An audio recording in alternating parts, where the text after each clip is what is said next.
നമ്മുടെ വീടിൻ്റെ തൊട്ടടുത്തുള്ള ഭദ്രകാളി ക്ഷേത്രമാണ് നെടിയിരിപ്പിൽ അന്നപൂർണേശ്വരി ക്ഷേത്രം.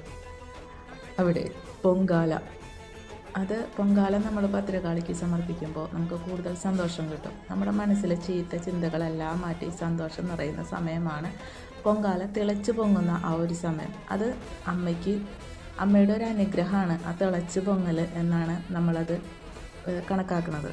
കുടുംബ ഭദ്രതയ്ക്ക് അത്യുത്തമമാണ്. പിന്നെ പൊങ്കാല ഇടുമ്പോൾ എല്ലാവരും വളരെ സന്തോഷത്തിലായിരിക്കും. നമ്മുടെ അമ്മയ്ക്ക് നമ്മുടെ കൈകൊണ്ട് തന്നെ പായസം ഉണ്ടാക്കി സമർപ്പിക്കുന്ന ആ ഒരു സന്തോഷം, അത് വളരെ സന്തോഷമാണ് കേട്ടോ. അതൊരു വലിയ സന്തോഷമാണ്.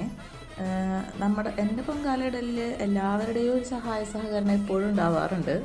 പിന്നെ എപ്പോഴും പൊങ്കാല സമർപ്പിച്ചാൽ മനസ്സ് നിറഞ്ഞ സന്തോഷമാണ് ഓരോ സ്ത്രീകളിലും ഉണ്ടാകാറ്. എന്ന് വെച്ചാൽ നമ്മുടെ വീട്ടിലെല്ലാവരും കൂടി പൊങ്കാലയ്ക്ക് നിന്ന് കഴിഞ്ഞാൽ ഏറ്റവും നല്ലതാണ്.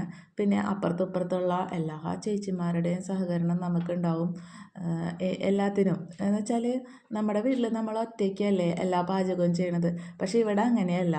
മോളെ അവിടെ വിറക് വെക്ക്, ഇളക്കി കൊടുക്ക്, അങ്ങനെ എല്ലാത്തിനും ഒരു നോട്ടം എല്ലാവരുടെ കണ്ണുകളിലൂടെയും പോകണ ആ ഒരു സന്തോഷം. അപ്പം നമുക്കെന്ന് വെച്ചാൽ അതൊരു കരുതലായിട്ടാണ് കിട്ടുക.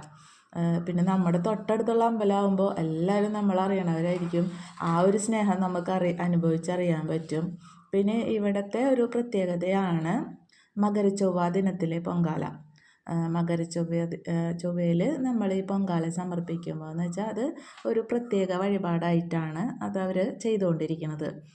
അപ്പോൾ അത് നമുക്ക് ദേവിയുടെ കൂടുതൽ ഇഷ്ടപ്പെട്ട ദിനമാണത്. അപ്പോൾ അതുകൊണ്ട് തന്നെ നമുക്ക് നല്ലൊരു അനുഭവമായിരിക്കും. അങ്ങനെയൊക്കെയാണ് അതിൻ്റെ ഐതിഹ്യങ്ങൾ പറയണത്. പിന്നെ എന്താ പറയുക, ഈ പൊങ്കാല സമർപ്പിക്കുമ്പോൾ തന്നെ നമ്മൾ ആ പുതിയൊരു കലെടുത്ത് മൺകലത്തിൽ ആ അരിയിട്ട് നെയ്യിട്ട് നമ്മുടെ ശർക്കരയൊക്കെ ഇട്ട് നാളികേരം ചേർത്ത് അതൊക്കെ അങ്ങനെയൊക്കെ ചെയ്യുമ്പോൾ എന്ന് വെച്ചാൽ എന്താ, നമ്മളെ കൈകൊണ്ട് ആ പായസം ഉണ്ടാക്കി കൊടുക്കല്ലേ. അല്ലാത്ത ദിവസങ്ങളിൽ ശാന്തിയല്ലേ സമർപ്പിക്കുക. ഇത് നമ്മുടെ അമ്മയ്ക്ക് നമ്മളുണ്ടാക്കി കൊടുക്കണം പായസം.